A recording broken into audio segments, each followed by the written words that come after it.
Hi, hope you all are well, happy, and peaceful. I thought I'd spend a little bit of time talking to everybody about my journey, my yoga journey, what I've been doing in Bali, what I was doing the last month in the training, what I'm doing now, all of that. So, hello. I am currently in Bali still, but I'm up north outside of a little town called Munduk. So it's really quiet, peaceful, surrounded by rice fields and coconut trees and mountains and all of that. So I'm having a really lovely, peaceful time. It's rainy season, it's raining. I hope you can still hear me. I hope it won't be too loud. There's been some thunder too, so you might hear some thunder in the background. But anyway, will just start off by saying that, I started my yoga journey really began in 2009. That's when I left Portland and moved to Washington, D.C. I took my first yoga class in a church basement with my mom, and I fell in love with it. I found peace and contentment and stillness that I knew I needed.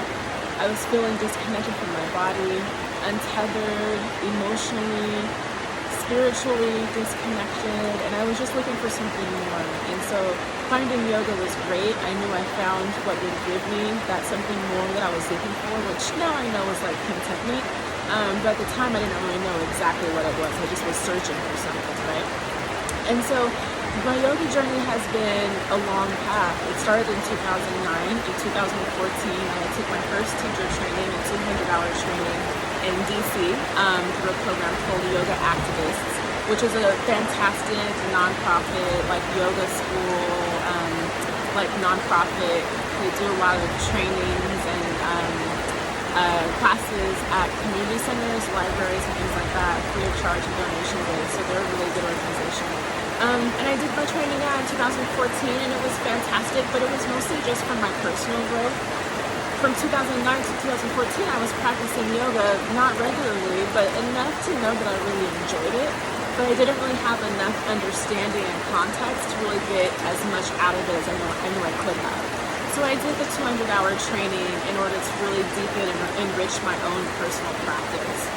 So after that training in 2014, I never really taught, but I still kept at yoga again irregularly, but with a little bit more knowledge and understanding this time, and just kept at it with my own personal practice. So fast forward to this summer, I was in Portland. As most of you probably know, let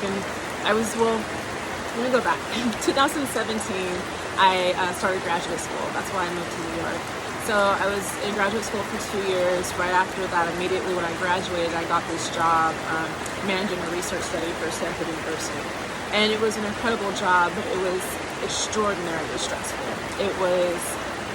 I won't go into it, it was just very difficult, and I was absolutely burned out and miserable and disconnected with myself, disconnected emotionally, questioning, depressed, anxious. I had so much anxiety that I was experiencing it physically for the first time in my chest. I was getting migraines. I was having problems sleeping. It was just a very challenging time.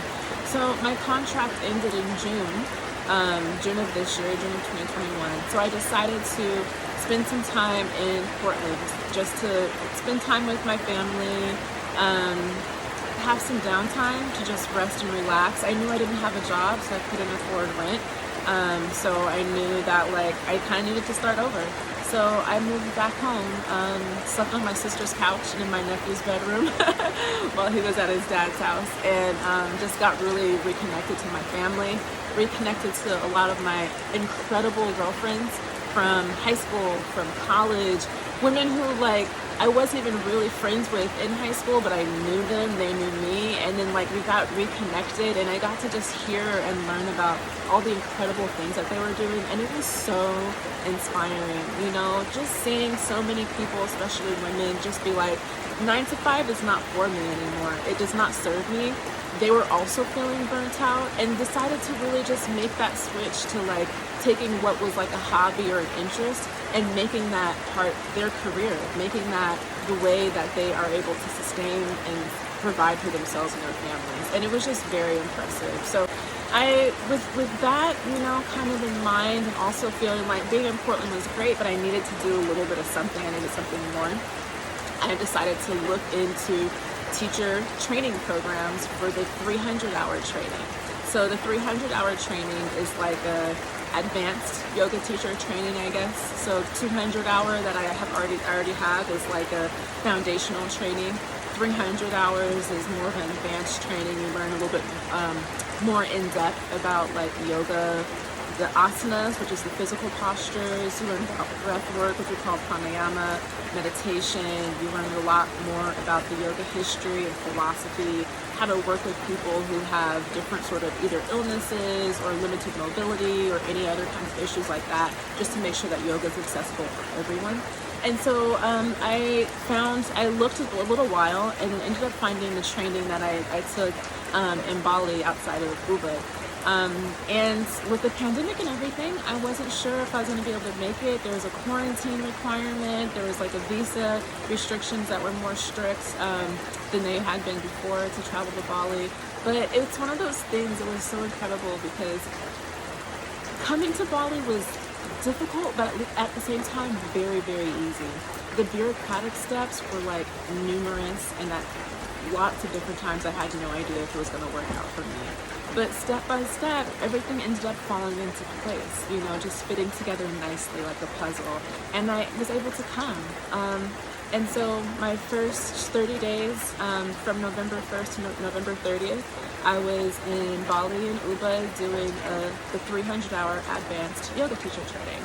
And I have to say that was like an incredible experience for a number of different reasons, but it was a lot more challenging than I thought.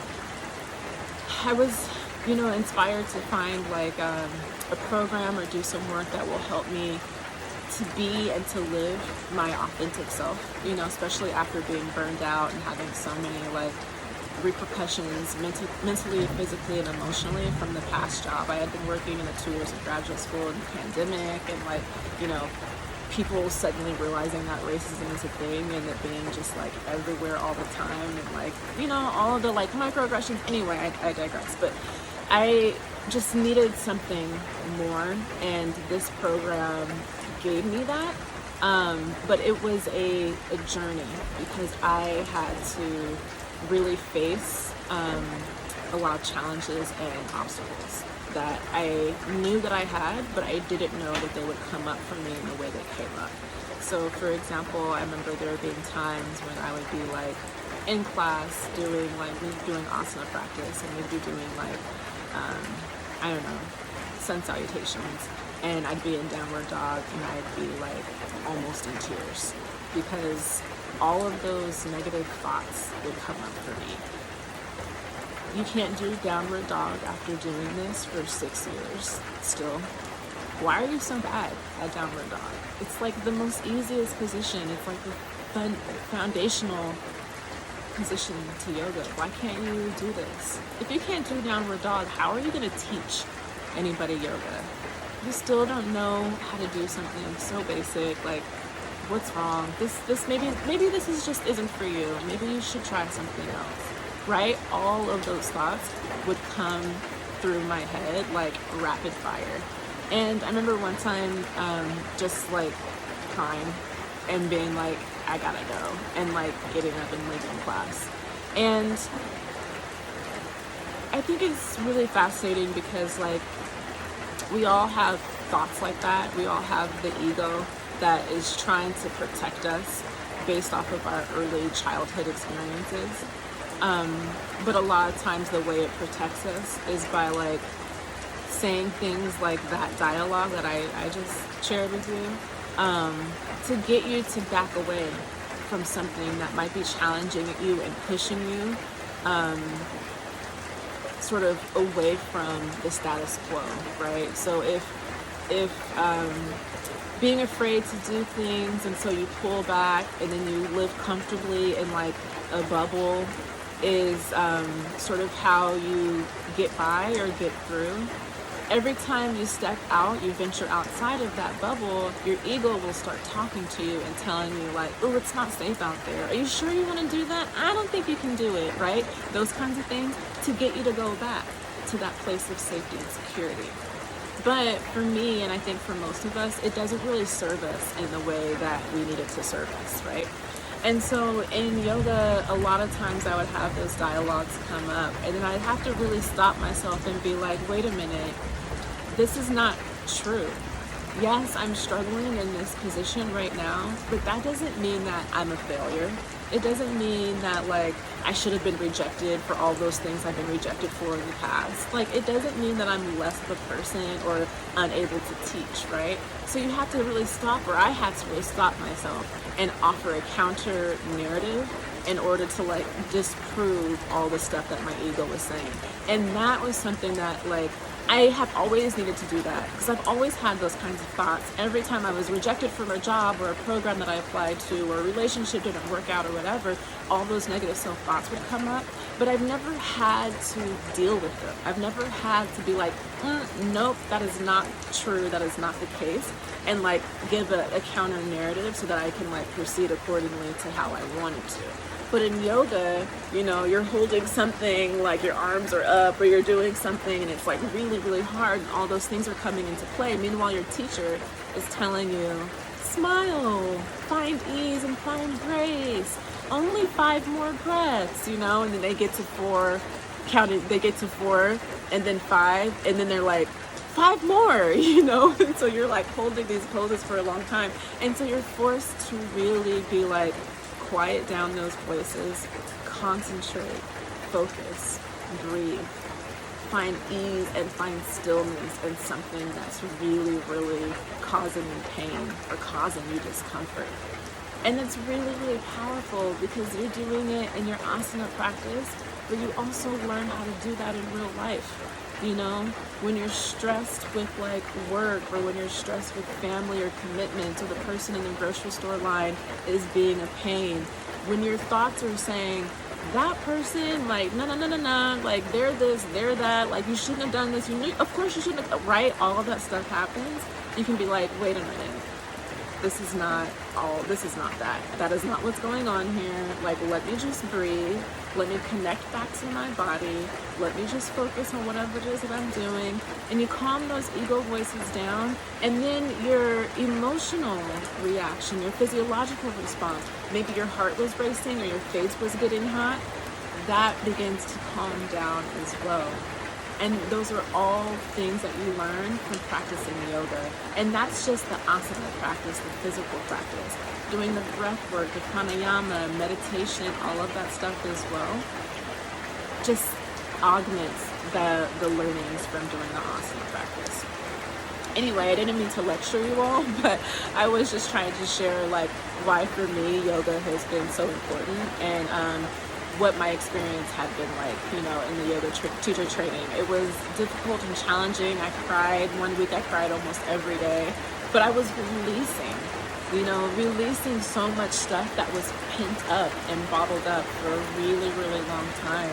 And to release it, it was scary, but it felt really good. And I know at the end of the day, that's been crucial for like me finding contentment.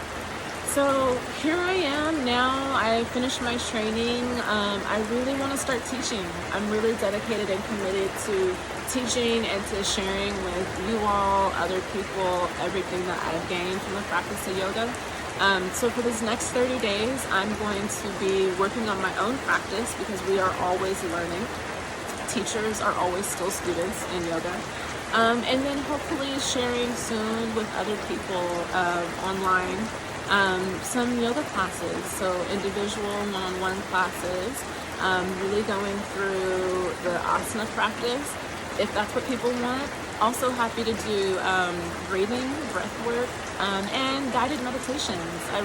Meditation has been something actually that when my yoga practice wavers, meditation has always been there. And breathing, like breath work, those are two of the things that I've actually have always focused on, even if I wasn't practicing the physical like aspect of yoga. So I love leading people in guided meditation. So I really want to do that as well. I think my next step is probably, well, to get my credential. So I graduated, I have my certificate, but get the credential from the governing body of yoga based in the United States, Yoga Alliance. I need to teach 100 hours of yoga. And so I really want to get that done in December. So I need to teach, I think, about like 3 or 4 hours a day. So if anybody is interested in getting some one-on-one yoga classes, please hit me up. Let me know. I would love, love, love to teach folks. The time zones are crazy, but we'll work out all those details when you contact me. So I'm going to do that, and then I want to do some more, open it up to do some more like online classes. After I get my 100 hours and get my credential, I'll probably start doing donation-based classes. So, you know, if you enjoy the class and you are feeling like you're in a position where you're able to, you'd always be able to give me a little donation. If not, your participation is enough too. I don't practice or teach yoga because I'm expecting something out of return, in return. I do it because I love it, and I do it because I think that other people should be able to reap the rewards and the benefits from my practice as well. It needs to be accessible to everybody, especially folks in the Black community, Indigenous community, people of color. I really want to make sure folks who are, feeling like it's not accessible to them because of mobility or age or anything like that, I really want to make sure that they know that yoga is for them as well, and that I can provide that to them. I love working with beginners, and working with beginners can be challenging because it's like lots of safety things and lots of very specific instructions that you have to give.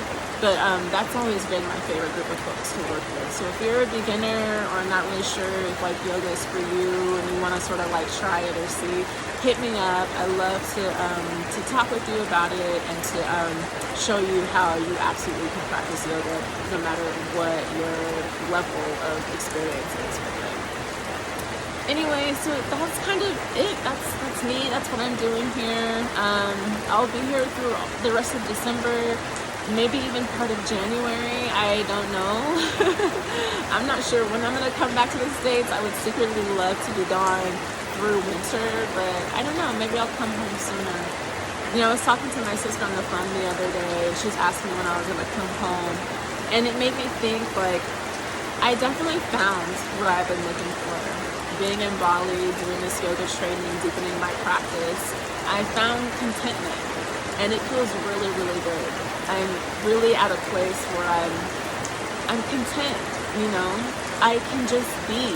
I can just be here. I can just be myself. I can live my life authentically. But I know that I don't have to be in Bali for that. I found what I was looking for, and it's mobile. It's transportable. I can take it to the US. I can take it anywhere. So I'll go back home, and I know that like I have what I need. And if I lose it, I know how to find it. So I look forward to being back home at some point in the near future and sharing all of my knowledge and teachings with all of you. Thank you for tuning in. Sorry for taking up so much of your time and ranting, but I just wanted to sort of let folks know a little bit about my journey, why I'm here, what yoga means to me. So thanks for listening. If you have any questions, hit me up. You can DM me on Instagram or Facebook, send a comment, I don't know, post a comment, I don't know, do what you need to do to be in touch. But yeah, I hope you found this chat interesting. Okay, bye.